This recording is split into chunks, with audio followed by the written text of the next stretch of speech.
Call the meeting to order and ask you to stand for the Pledge of Allegiance. Pledge allegiance to the flag of the United States of America and to the republic for which it stands, one nation, under God, indivisible, with liberty and justice for all. Good morning and welcome to the May 17th County Commission meeting. I'd remind you to silence your cell phone. The meeting documents are on the end of the counter in the white folder. And if you need a listening device, Robert is in the front row and he can help you with that. That will move on to routine business. Item number 1 is consider a motion to approve the agenda. So moved. Second. Motion and a second. All those in favor say aye. Aye. Those opposed, same sign. Motion passes unanimously.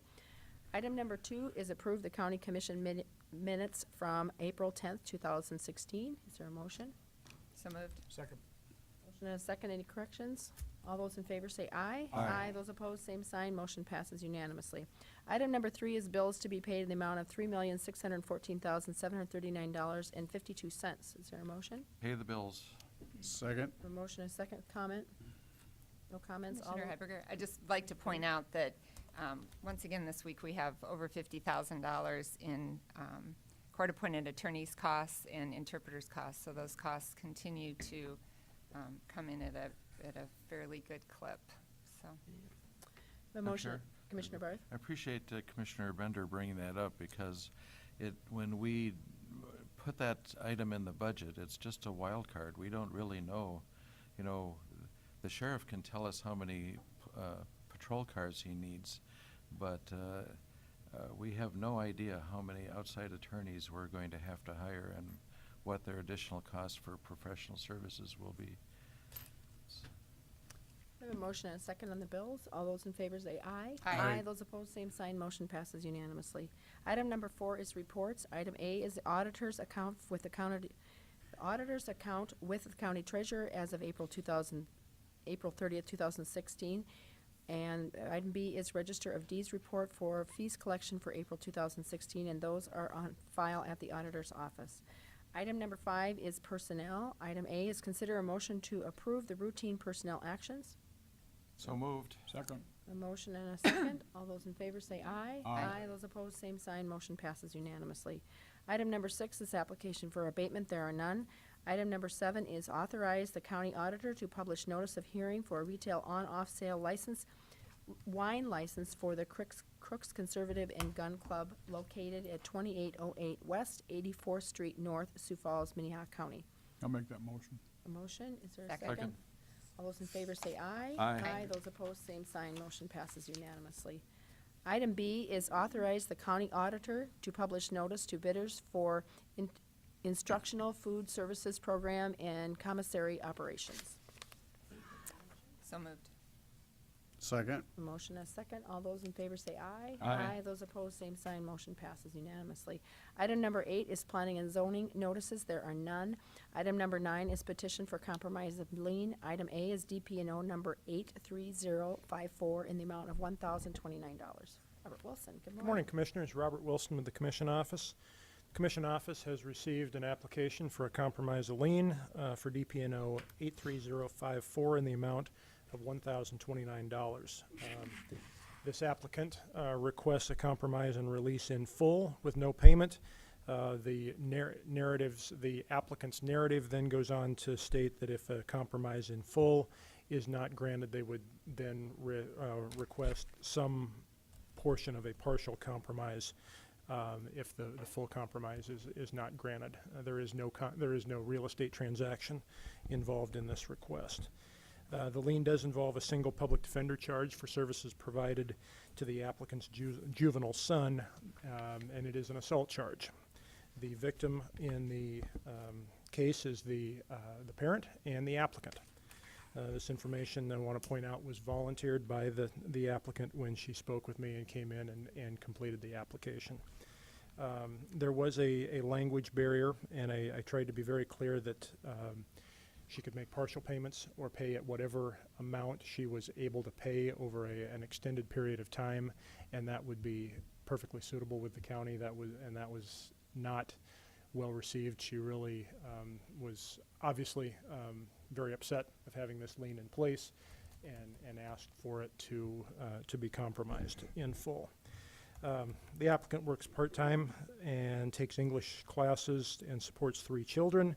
She lists assets of just over $1,500 and debts of $3,000. And we've provided a number of items, including the application and lien summary sheet and financial information for your review. I'd be available for any questions that you may have. Is the applicant here? No, she's not. Any questions for Robert on this? Comments? Commissioner Bender. You know, typically, I do think that parents have an obligation to care for their children and support their children. I did have some correspondence with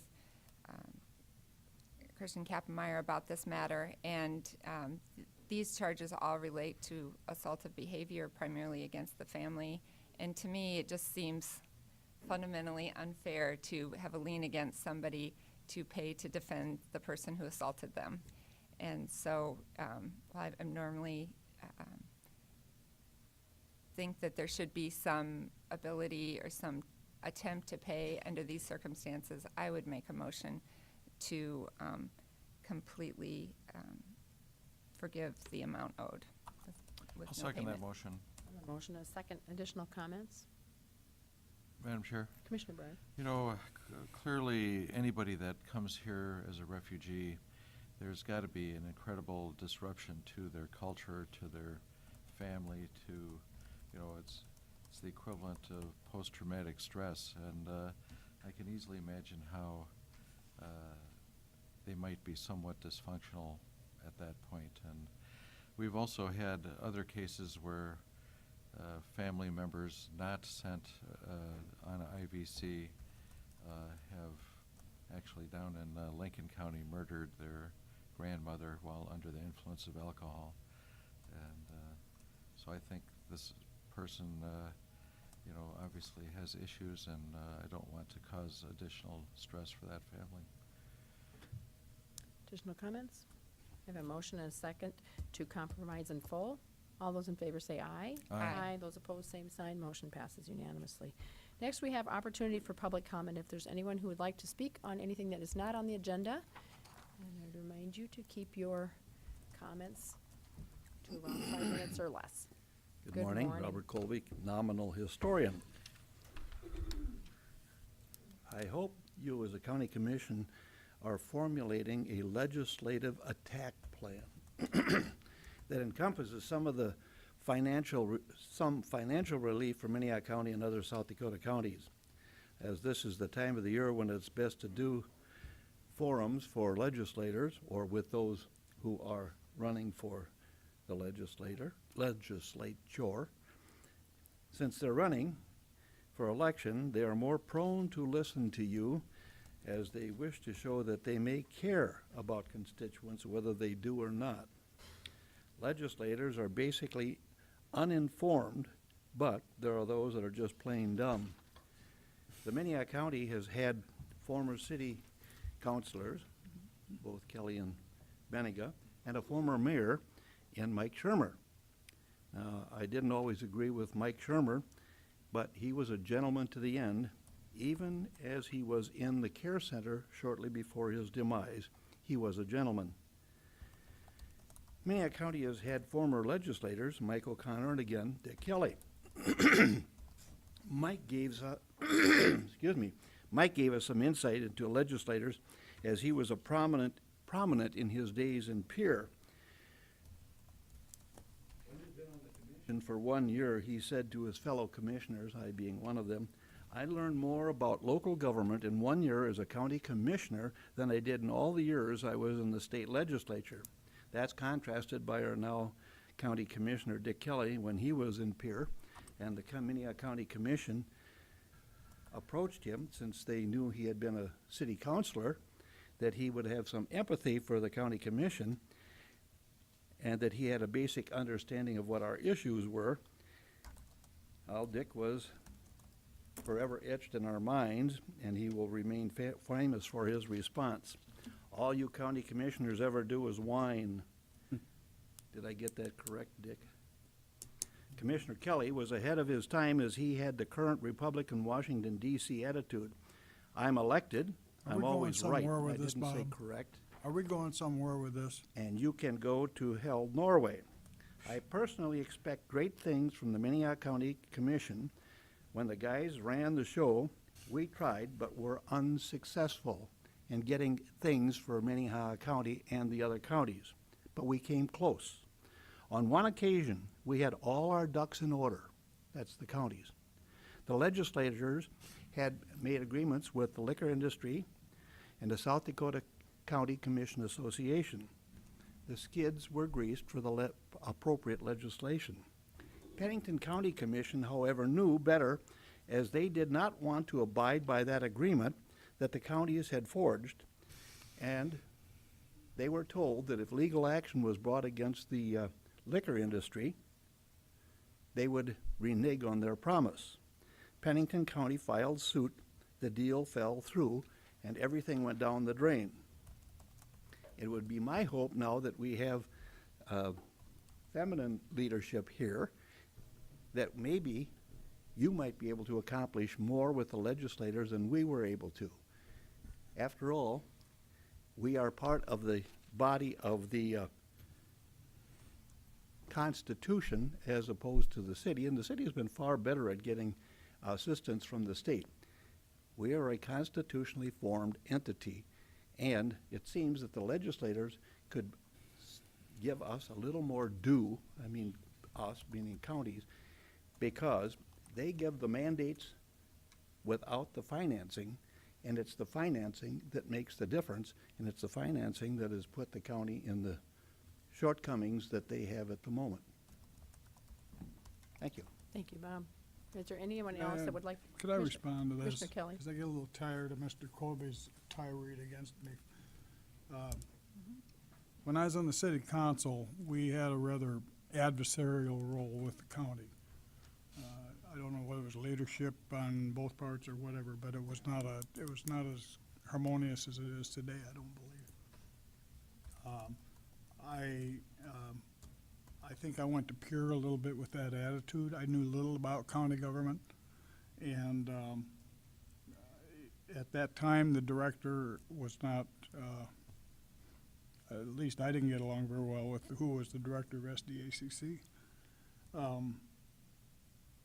His opposition to me has been obvious since the beginning when he parked a car on Minnesota Avenue with a sign on, "Don't vote for Kelly," basically. I'm not sure public input is the place to come in with a personal vendetta against one commissioner. And I have learned a lot. I've made the statement before that I really think someone should serve on the county commission before they go to Pure, because I think they'd have a much clearer understanding of what's going on. And I think I have been useful to some extent on that, because particularly when we went through the bills last year. And my attendance up there, I understand how the legislature works, and I understand how slow it can work at times. And so I guess I just take offense at Mr. Colby's remarks, and I don't really care if he has a response or not. Thank you. Thank you. Excuse me, I would respond. I have not said anything that was not true, and I would give Commissioner Kelly a check mark in the positive for being able to say that. There are a couple other things that could be addressed, but we won't go there now. Thank you. Is there anyone else who'd like to speak at public comment? That we'll move on to regular business. Item number 9 is a public hearing item number 10 is a public hearing to consider the motion to approve the drainage permit number 16-17 from George and Brent Bargman to conduct agricultural drainage on property legally described as the Northwest 1/4, Section 6, Township 104, Range 52, Buffalo Township. David Heinhold. Good morning. Good morning, Commission. David Heinold, Planning Department. The Planning Department received an application from George and Brent Bargman. This is in the very northwest corner of the county. As you may recall, there was a previous drainage permit that was approved for the other 3/4 of Section 6. This is the northwest quarter of Section 6, as indicated on the next slide in the map. right here up in the red area is the proposed drainage area. The green has already been approved, as you may recall, with the last 2 weeks. Notice of this hearing was sent out on May 3rd to the 4 downstream landowners, as well as McCook and Lake County, their auditor and highway department. The petitioner proposes to install this to reduce soil erosion on the property and reduce or increase agricultural production there on this proposed tile. Similar to the last project, is 4-inch tile with 6 and 8-inch main lines, as you can see there. And this will flow into an existing subsurface line, as you can see, that flows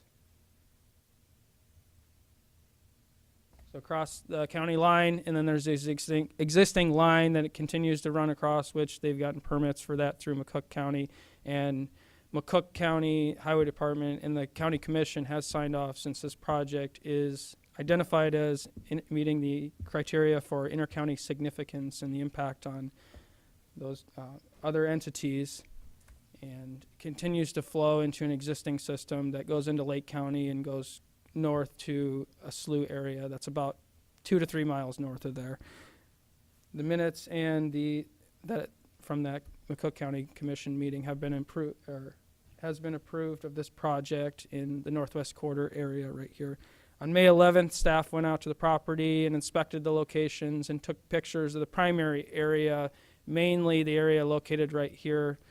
Most of the pictures go through, and the property is traditionally wet and is in a low-lying area and where water naturally flows. And this is that outlet area, the flags in the distance, and then this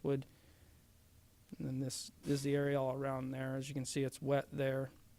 Continues to be the low area where water naturally flows. And then this is that line that goes straight into McCook County. As you can see, there's a little bit of dirt there where they replaced that tile and got the permit through there. So staff finds that the proposed areas in this drainage application meet all the requirements of the drainage plan. Staff recommends approval of the request in Drainage Permit 1617, and I'll answer any questions if you have them. Questions for David? Madam Chair. Commissioner Barth? So David, it crosses a little bit of McCook County and then goes into Lake. That's the way it is? Yes, it crosses a very small portion right in that northeast corner. And then it actually joins a existing tile that's not shown. Is that the story then? The existing tile is not shown. Okay. It's a pretty extensive tile system that goes basically straight north and ends up outletting. It was installed back in, I think, 1960s or 70s is an existing tile system that they just replaced. Or the applicant mentioned to me that they replaced the tile in McCook County, and they already have a permit for that. So, Any additional questions for David? This is a public hearing. Is there anyone who would like to speak in favor? Morning, if you just give your name and address, Sure. please. Good morning, Commission. Glad to be back again this morning. My name is Brent Bargman. I live here in Sioux Falls, and obviously this is part of our project that we're talking about here. So very similar to the last project, the only reason we separated this out is because of the inter-county complexity. And so we were thinking about doing this in the first proposal back on May 3rd. Since it is complex, we thought we'd separate this out, and then because we were not sure what the response from McCook County as well as Lake County would be. And so to answer the first question, it goes under McCook County for about 250 to 300 feet, and then it turns north and goes into Lake County, eventually drains into Lake County about 1.5 miles from where the proposed project is. And then eventually it ends up, the flowage is eventually into Buffalo Slough, which is just outside of Chester. 1 mile south of Chester is where the water for this project will eventually end up. And similar to the previous project, primarily for agricultural value add, as well as erosion control is the purpose of the project as well. Okay, thank you. Any questions for Mr. Bergman? Thank you. Is there anyone who wants to speak in opposition of this tile project? There's none. Commission action. Move for approval? Second. I have a motion and a second. All those in favor say aye. Aye. Those opposed, same sign. Motion passes unanimously. Item number 11 is authorize the Sheriff's Office to submit an application for the 2016 COPS hiring grant. Kristen Trana. Good morning, Kristen Trana from the Minnehaha County Sheriff's Office. I'm coming to you today to request authorization to apply for the COPS hiring grant. It is in a grant that was announced earlier this spring that would allow us to apply for up to 5% of our current sworn force. And so at this point, the maximum that we would be able to apply for, we may not be able to receive them all, would be 4 deputy sheriffs. The deputy sheriffs are positions that we desperately need. Obviously, we've come to you guys in budget years and we understand where things are at with budget. And so when this opportunity came up where we maybe would be able to find some funding outside of county general funds to fund this, we thought it was something definitely to look at. The grant for the first 3 years would be 75% federal, 25% local match. So in the instance of what we would write the grant for, it would be, we would essentially be able to pay for 1 deputy sheriff and get 4 for that cost. We would need to, or we would be able to have this, the program for 36 months. And then for months 37 through 48, it is required that the county would maintain those positions for that final year. Thank you, Kristen. Commissioner Benega. I think Jean Jean was first. first. Kristen, it's my understanding that this is just, all we're giving you is permission to apply for this before we actually committed to take the funds. It would come back to the commission, so we'd have another opportunity after we have some opportunity to go through the budgeting process to decide ultimately, if we're fortunate enough to get awarded this, whether budgetarily we can make this commitment. Is that Yes, correct? that's absolutely accurate. What I'm asking for right now is just the authorization to submit the application.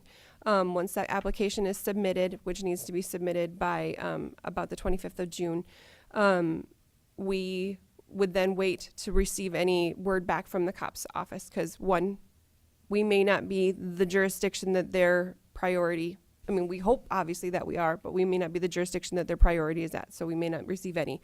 We may not receive all 4, or we may receive all 4, but at that point, the commission can determine if they want to accept all 4, if they would only want to accept 3, or however that would fall in. So we would come back to you probably around the end of September, beginning of October is when that letter would typically come telling us what we could be awarded, and we would come back at that time and request authorization to accept the grant funds. Commissioner Benega. Just a quick question, is after month 37, if one of those 4 positions was filled, or would be used to fill a retirement, do we have to add another person to maintain a certain level?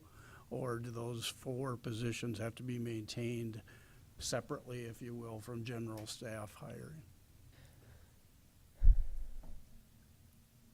As far as I understand, if there's a vacancy and we're in the normal hiring process, that would be acceptable. I would want to make sure with the COPS office, if we were getting to that point, that is 100% accurate. But in the past, in the 2010 grant, we had a period of time where we were maybe going to need to look at some different, and at that point we had checked with the COPS office and we were going to be in compliance. Okay. So anytime we would get to that point, I would want to check with them, but we have been in an acceptable state, even being downed officers as far as staffing levels, even as long as they are still currently authorized positions. Does that answer the question? I apologize that was a little bit disjointed. As long as those positions are still authorized but not filled, I believe that we would still be in compliance. She's right, but there is a supplanting prohibition on this grant. So for that first year, after the 3 years, we couldn't have 3 officers retire and not fill those positions. We would have to, for that first year, keep those positions full. Now, as she said, it takes us time to get people hired on, and they've been very understanding of that. So I mean, that process can take months, but if we get this accepted on year 4, we would have to foot the whole bill. But I will guarantee you that between now and year 4, I was gonna come in for more than 4 deputy sheriffs to meet the demands of the growing community. And so this would be a way for us to get to that level if we get accepted. And I will be honest, we put in for COPS grants and gotten zero. We put in for COPS grant and gotten half of them. So it's really very competitive. There's not as much money in the COPS grant program anymore as there used to be. But it's, they're recognizing now the value of additional officers in crime prevention. And so that's why we have no chance of getting it if we don't at least apply. I guess that's our point. Additional comments? Madam Chair, Commissioner Berth? I just want to say that I am completely in support of this application, but, you know, the Attorney General just came out with some numbers saying crime in the state has gone up 5.8% or something like that this past year, and, you know, it seems like we have law enforcement, but we're not doing enough in prevention, and I don't know that, you know, what the solution is, but we have to start preventing crime from happening in the beginning. May I comment on that? Of course. It's actually, that's perfect lead-in to what we were going to base this grant application on. With their current staffing levels, we've found that we're really running from call to call to call, and we're not having time to commit to doing the community policing, which is going to do a lot of the prevention of crime, and it's going to do a lot of public education, and then it's also just the idea of presence can sometimes deter crime as well. When you see that cop's car coming through, it may deter you from acting in such a way. So by adding these officers, it was intended that then we would be able to free up more time to spend time doing more community policing, building trust with the community members. And so it's amazing that that's exactly what you were getting at, because that's what our goal is with this grant. That's wonderful. Commissioner Kelly? I think it's really significant. I think we need to consider this when we're voting. The Sheriff's Office has seen a 40% increase in calls in the past 5 years that require a deputy sheriff response. And at the same time, they've not increased their staff numbers. And we really have been kind of kicking the can down the road, and I think it's imperative that we get the office up and allow the community policing, because that's the whole concept of cops. And flying the flag in the neighborhoods or just being there so that people know the contact, I think, is a very important part of this. Commissioner Bender? And just to dovetail on some of these comments, I think that it's important for people to understand that even though this is 4 positions that we're filling, it's really just one more car on the road. By the time you fill all the different shifts, this is really just one more presence is what it ends up being. And so it seems like a lot, but in actual presence in the community, we pay for 4 positions, but we really only get the impact of one more car. So I agree. I fully support this. And then just, again, to what came up in the beginning is that this is just an approval for the grant, and we have to figure out how we would actually pay for this, and budget season's coming up starting in June, and so we will be looking at those numbers.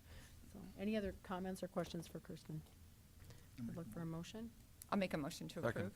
Motion and a second to approve. All those in favor say aye. Aye. Those opposed, same sign. Motion passes unanimously. Thank you. Item number 12 is consider a motion to approve a change order number 1 in the amount of $11,800 to a contract with Kalb Construction for the W.H. Lyons Fairgrounds hail damage repairs. Robert Wilson. Good morning again, Commissioners. Robert Wilson of the Commission Office. As you are aware, we are in the process of completing some hail damage repairs out at the W.H. Lyon Fairgrounds. This goes back to a storm back in 2014, and we've had an interesting road to get to this point of doing these repairs that we're currently in process of. We're working, the contractor on this project is Kalb Construction, and as part of their process, as they were going through and re-roofing one of the buildings, the dairy barn, they pulled off the metal roof that needed to be replaced, found that there was an old asphalt roof under that in order to properly make the repair, that needed to be pulled off as well. And then as they, looking into that, realized that a wooden subroof under that also had some moisture damage to it. So that as this change order in the amount of $11,800 primarily deals with that extra work that was discovered as they got into the repair on this building. In addition, on the front of that building, there's a little parapet that sits up there, and that was going to be removed, roof repaired, and replaced. When they got into looking at that, discovered that that was a collection point for water. Moisture was getting down into the roof area at that point, and so there was some additional sub-roof structural replacement repairs that had to be made. Again, the total cost of this change order is $11,800, would bring the full cost of the project up to $161,700. We have reviewed this with our insurer, because this is insured repair work, and given both they were all aware of the base amount plus the original alternate that was bid, plus this change order, and then there's a couple other odds and ends repairs that did not fall within the scope of this this project. They're aware of the overall cost of this project and gave us the authorization to move forward and complete repairs as they've been both submitted by the contractor, approved by the architect perspective, and that brings us to this action today, your request for a motion to approve this change order in the amount of $11,800. Any questions? Commissioner Kelly? Robert, do you know if there was a contingency built in the initial bid? I mean, I would think there was a 10% contingency, but perhaps not. I'm just wondering why they didn't. That's what contingencies are for. I realize the insurance company's going to pay it anyway, so I can go back and check that. It's been a while since I looked at that bid closer than the overall amount that was approved, plus the base bid, plus the alternate that were both approved. Additional questions? Your motion? So moved. second. Motion is second to approve. All those in favor say aye. Aye. Those opposed, same sign. Motion passes unanimously. Item number 13 is accept the resignation of Paul Flogstead from the Minnehaha County Housing and Redevelopment Commission and consider motion to concur with the recommendations from the chair to appoint Tiffany Butler to the Housing and Redevelopment Commissioner. Robert Wilson.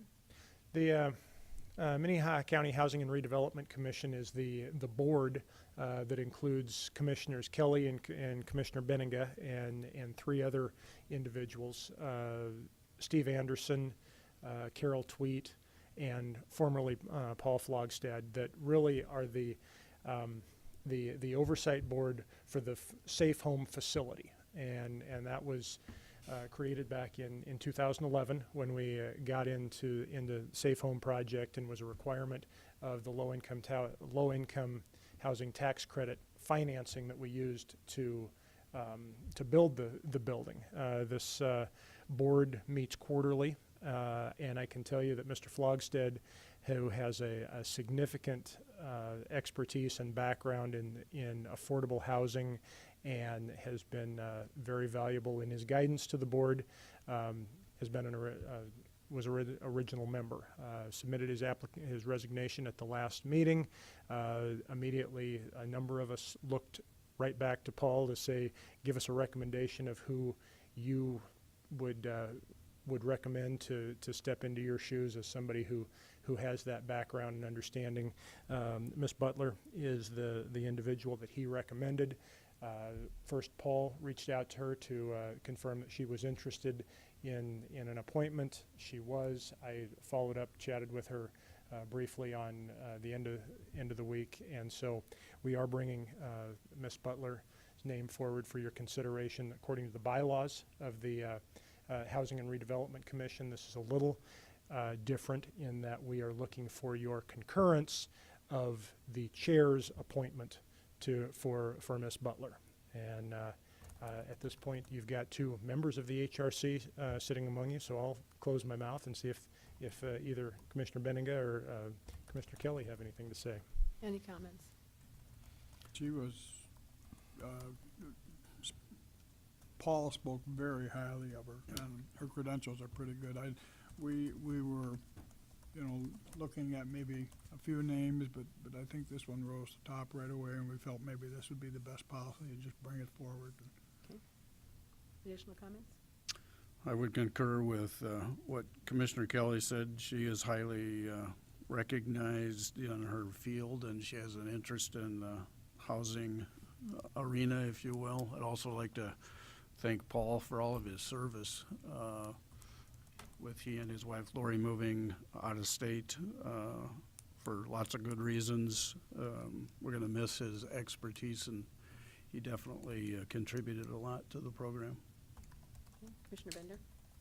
I'd like to echo the thanks. I know not only to Safe Home, he also contributed a lot just to human services here.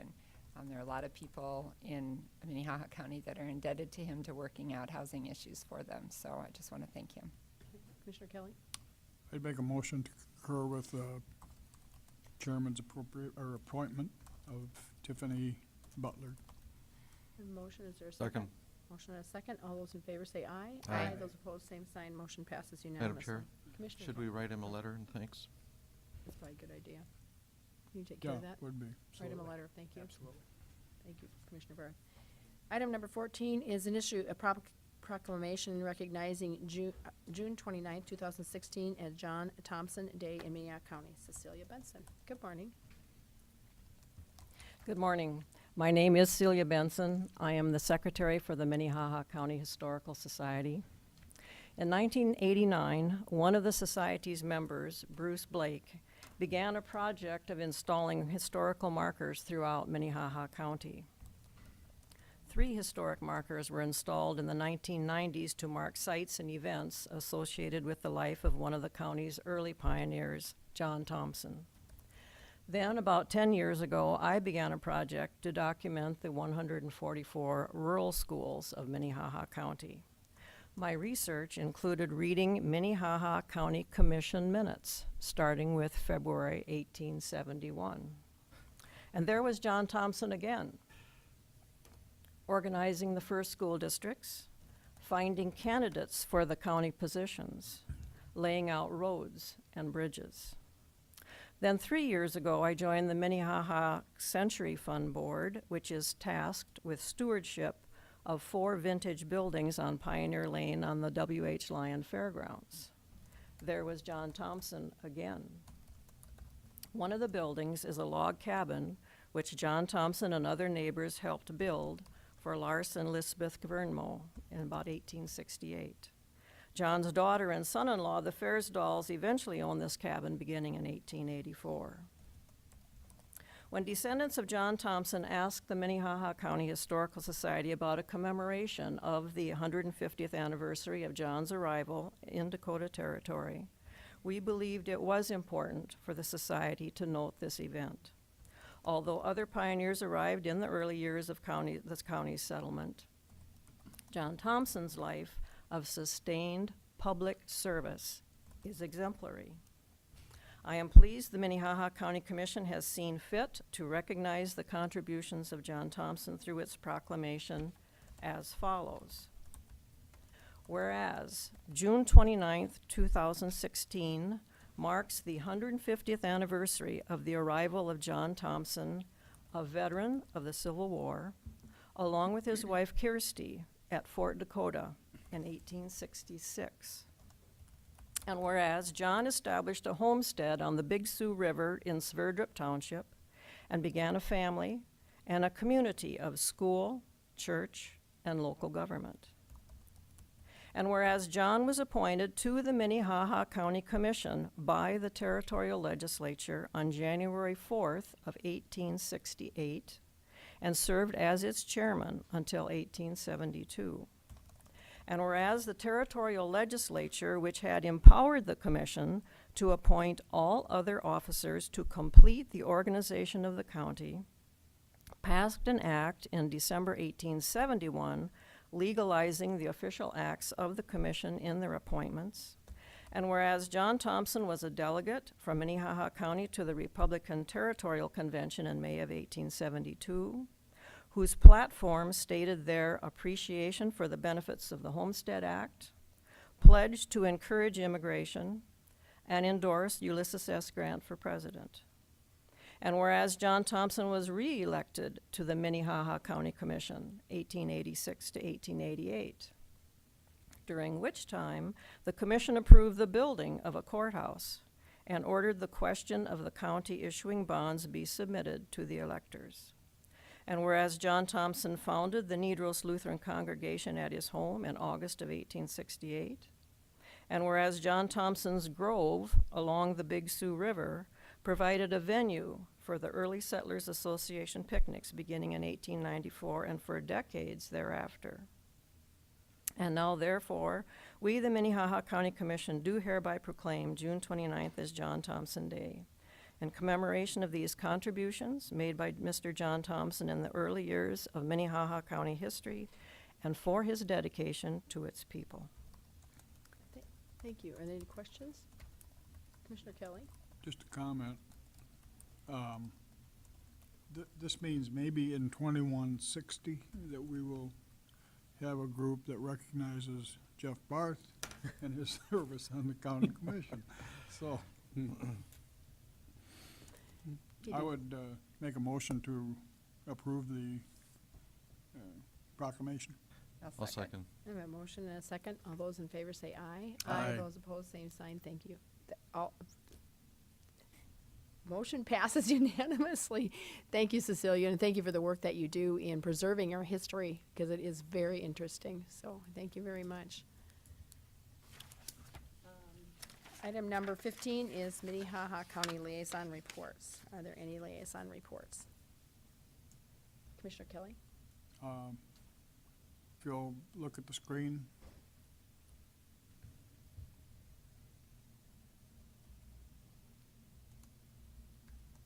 You got volume?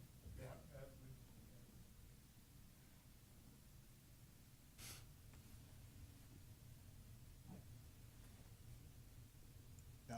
Oh, Go back to, it was on best laid mute. plans. Yeah, it's on mute.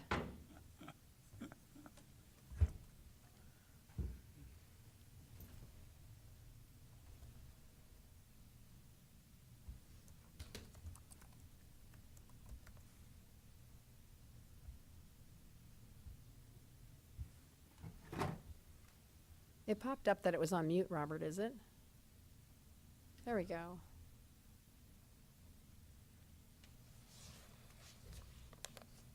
All right, one more try. You'll be able to hear it now.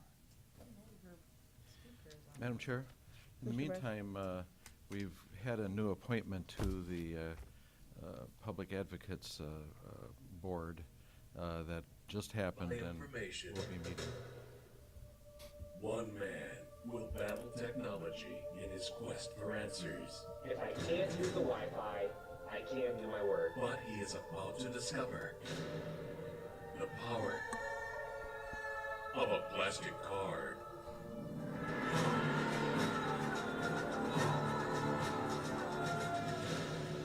Have you ever seen an actual book before? This summer, with the help of a librarian, he'll find a way Wi-Fi. to connect.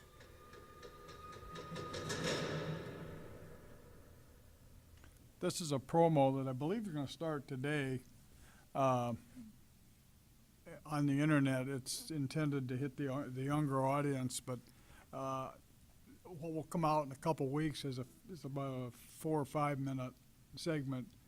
It's extremely interesting because it's all done with local talent, done very, very well. But it's an effort on the library's part to try and just get more youth involvement, and so that's where it'll hit YouTube and things like that. I was just so impressed with the thing. I thought, well, we'll run this as the little thing that they'll do for the next couple weeks, and hope they get spin-off from that. So. Thank you, Commissioner Kelly. That was very interesting.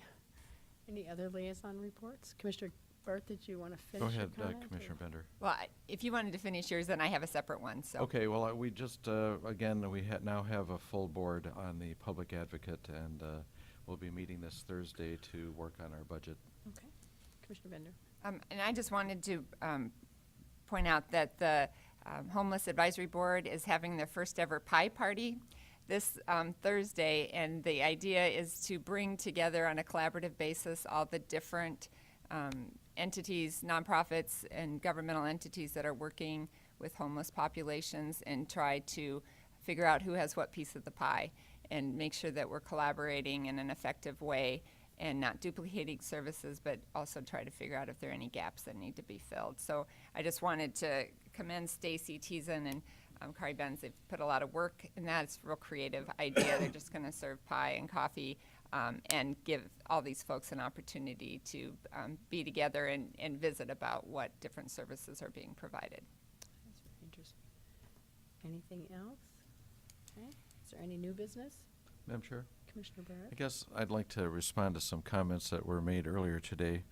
And the last 2 years have really been incredible successes for counties getting things from our legislature.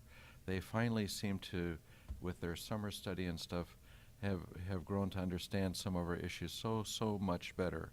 You know, we had the highway bill, and then we've had the bill that shares alcohol revenue with the county. Then we had 1005, which updated some of the fees and things that we collect, some of which were set in 1872 before statehood. And, you know, the alcohol sharing will bring us something near $600,000, and it's thought that the other one will bring us near $500,000. And certainly those are not enough to really cover all of our needs, but that's an incredible success compared to where we had been treading water or drowning slightly in the past. And I just wanted to comment that history did not end 6 years ago. It's or 8 years ago, I guess it is maybe. History is really benefiting us currently, and we need to get that word out, and thanks to our legislators. And more needs to be done, more will be done, but history continues, and we have to stay up to date and not just remember the history. Thank you. Any other new business? I was also going to follow up on that, and I had a note to myself to talk to staff, if it's okay with the rest of the commission, to invite all legislators to our budget hearings. We've done that in the past, and I just wanted to make sure that it was okay. We'll send letters out and give them a schedule of who's going to speak and make sure that they are up to date. Last year we didn't have very good success. I think we had one legislator, maybe two, that actually came, but I think it's important that we continue to tell them what our schedule is and invite them to come.